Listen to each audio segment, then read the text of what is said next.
Ordinance number 2015-1888. Mayor, council members, ordinance 1888 is, you might call it derivative past the prior ordinance. In this ordinance, it would only allow producers and processors within the city in the light industrial zone as a conditional use permit. Commercial sales or recreational sales would not be permitted within the city, just the producers and processors as a conditional use.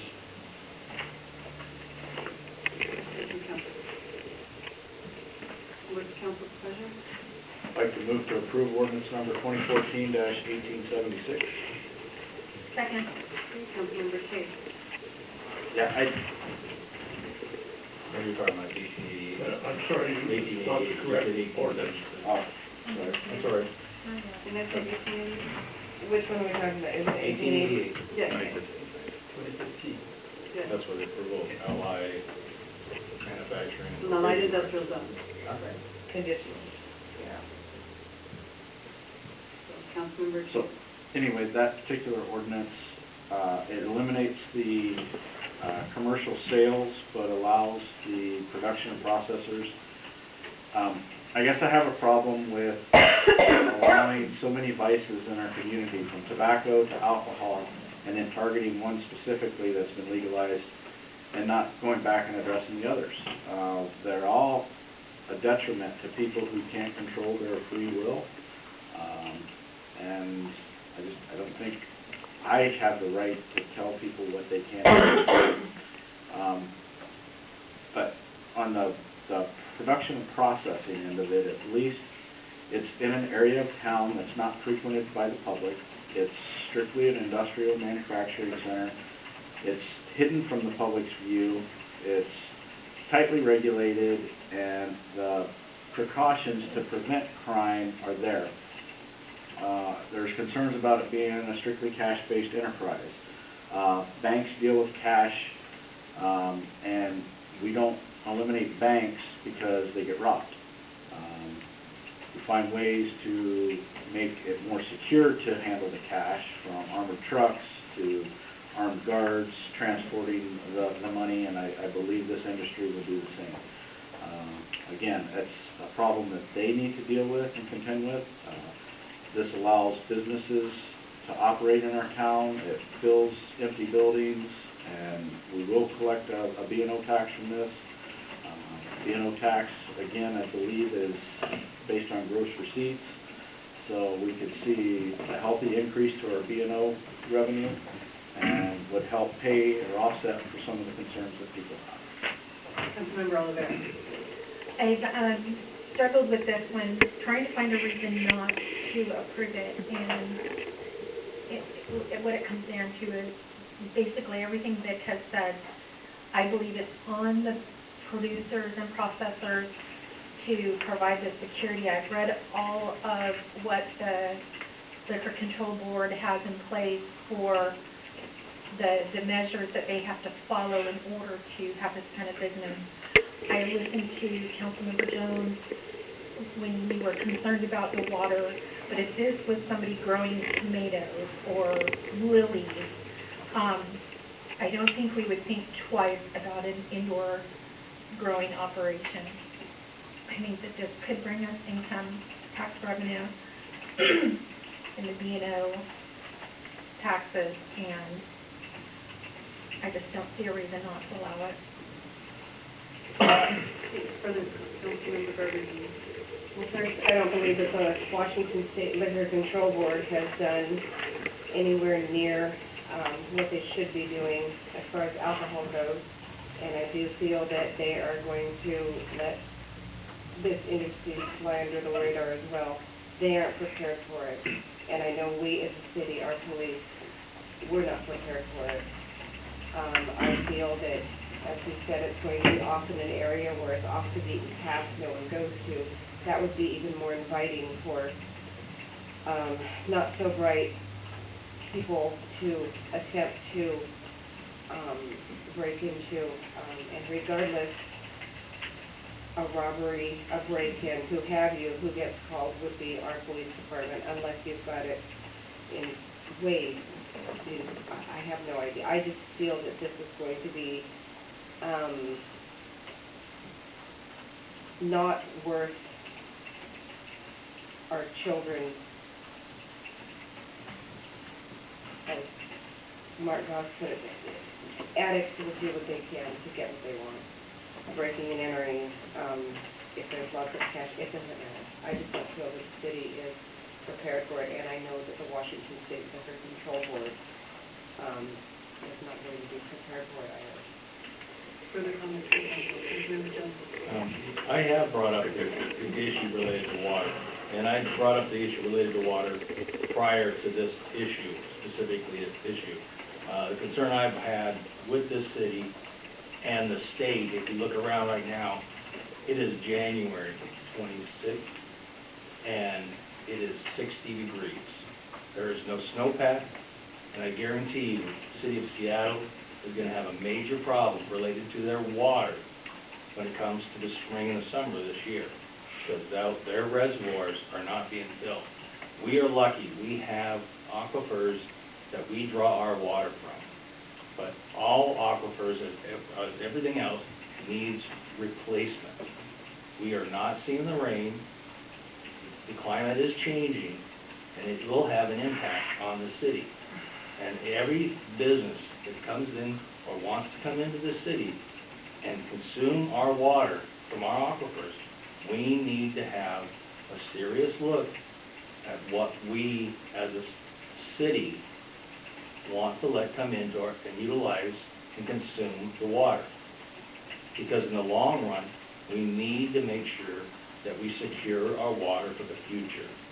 Otherwise, we're going to suck it dry, and we're going to start buying it. And so that is my position, will be for as long as I'm sitting on this council, in relationship to the amount of water that we have and taking care of the responsibility for the future of the city. Further comments from council? Councilmember Snyder? Well, there would be tomatoes or lilies, whatever business it would be, when it came in, we would be looking at it, whether we had adequate water flow to handle that business in that particular area.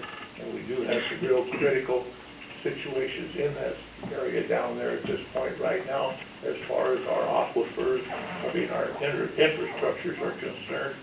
And also was mentioned last week that, well, we get revenue from cities moving in to fill vacancies. I talked with a couple of people that have commercial buildings down there that are vacant at this time, have vacancies, and they're not concerned about their vacancies at all. And they don't need marijuana to come in to fill them. They bought the property when the property was right. They developed the property when construction prices were right, and they're just waiting for us to develop the infrastructures so they can get top dollar for their buildings. And right now, their buildings are really not desirable because we do not have the adequate access road-wise to supply these buildings and so forth. So, no, they would not want any marijuana in their area because they feel it would restrict the other people from looking to move into their buildings. Further comments from council? Councilmember Kay? One thing I would remind everyone is that these licenses would be issued under conditional use. So if issues like water came up, that is an issue that would be addressed at the time of renewal. Conditional use permit can be set up to be renewed annually with the annual business license. And a lot of those, it can be, the conditional use permit can be tailored to the type of business and address concerns that we have. And if at any time any of those concerns pop up, that license can be revoked. The second thing I want to remind everyone is that the state restricts the number of licenses that are out there. So what's out there is out there. Whether they operate in this city or another city, they're going to operate. So we're not restricting the amount of marijuana that's going to be available. So I don't see the concerns that are being brought forward. During the study that we did, we asked for input from the law enforcement side, and they don't see this as being any more of an issue for them than any other businesses that are out there. petty crime is up, and this may add to it, but not significantly enough that's gonna adversely impact what's going on. And if it does, again, under the conditional use, we would have the ability to shut it down. Further comments from council? Councilmember Putnam. Breaking from my pattern on this one, I'm not aware of any changes pending in the legislature that would be adverse to us on production. There are several changes pending. Some would increase the types of uses that would have to have a 1,000-foot setback. So some people, if they're located in one location, might have to move somewhere else if the legislature expands that at their license renewal. And there are some proposals pending that would dedicate a significant share of the tax revenue to local enforcement of requirements under state law. So this would actually, in that case, would get us some funding if those pass. I'm not going to say I'm confident the legislature will give away money to localities, but at least they're talking about it. So in this case, I'm actually willing to take it as a conditional use, because conditional use does have the ability to provide significant restrictions. Further comments from council? Comments from the audience? Come on up, John.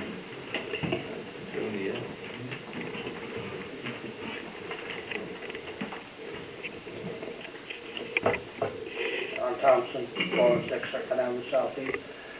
I agree with Councilman Gabardine that the Liquor Control Board can write all the rules they want. They can make all the things you can't do. But our police department's going to be the first responders. Our fire department's going to be the first responders. And a processing plant or a producing plant, that's like having Fort Knox in our backyard. Everybody wants to get the gold. If there is a big shootout, our officers going to be putting their lives on the line. If there's any kind of big break-in, we're going to have most of the whole police department over there investigating and getting evidence. I don't think we need that. Further comments from the audience? Come on up, Dr. Martin.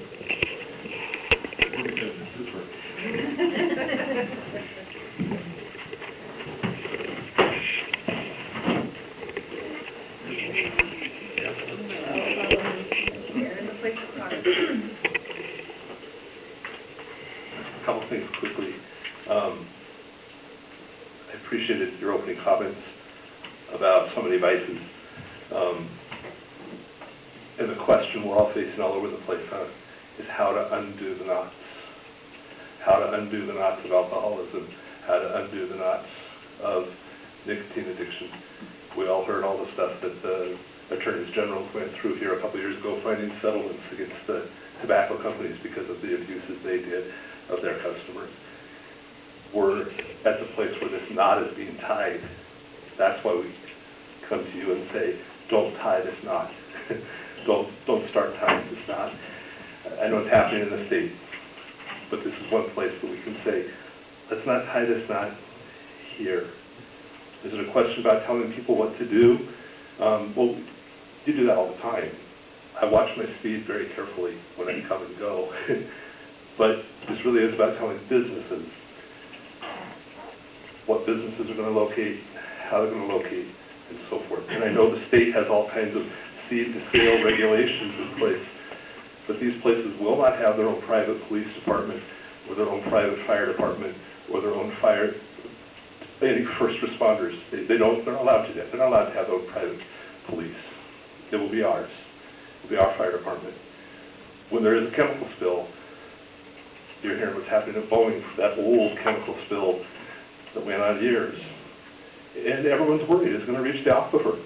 In our water, the water I drink here, should Chucky were here, he'd be proud of me. I do drink the water from the tap. And it's pulled right from here. Right from here. Not up in the mountains, per se. It's right here. So, these are really impactful. Those things being said, I also want to say to Councilmember Jones, thank you for your comment about climate change. Absolutely, absolutely.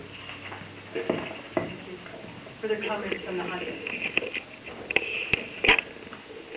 Seeing none, roll call, council, please. Councilmember Olivera? Aye. Councilmember Putnam? Aye. Councilmember Steiger? No. Councilmember Walker? No. Councilmember Garberding? No. Councilmember Jones? No. Councilmember Cave? Aye. So the motion fails. All right. Next item on the agenda, ordinance number 2015-1891.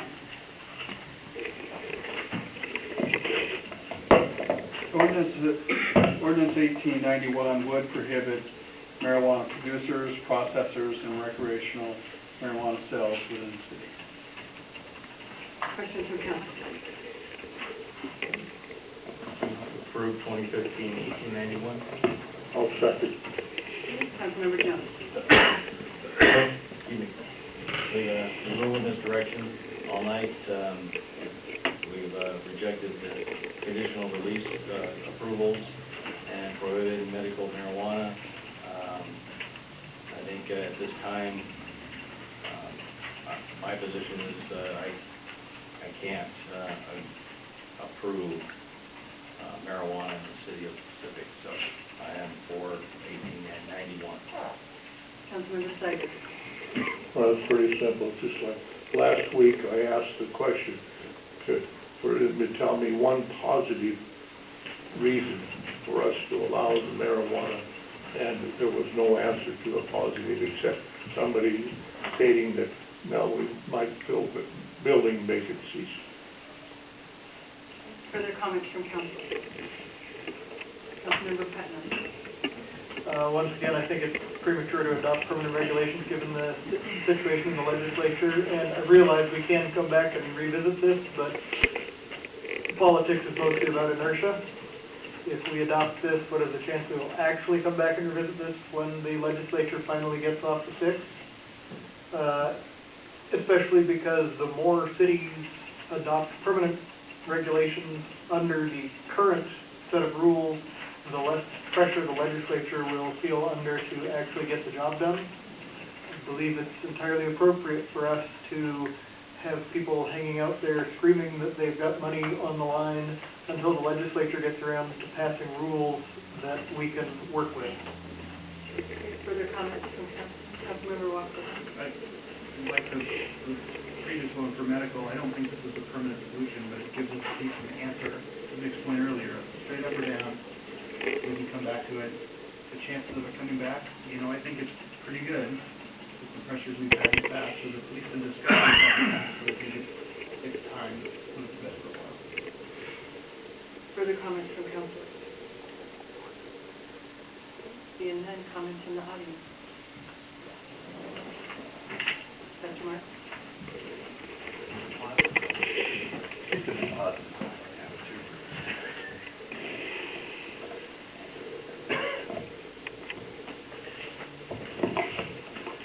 There's obviously not much news to add tonight. You've already made a series of choices tonight. I believe you've all given a lot of serious thought to the actions we've taken tonight.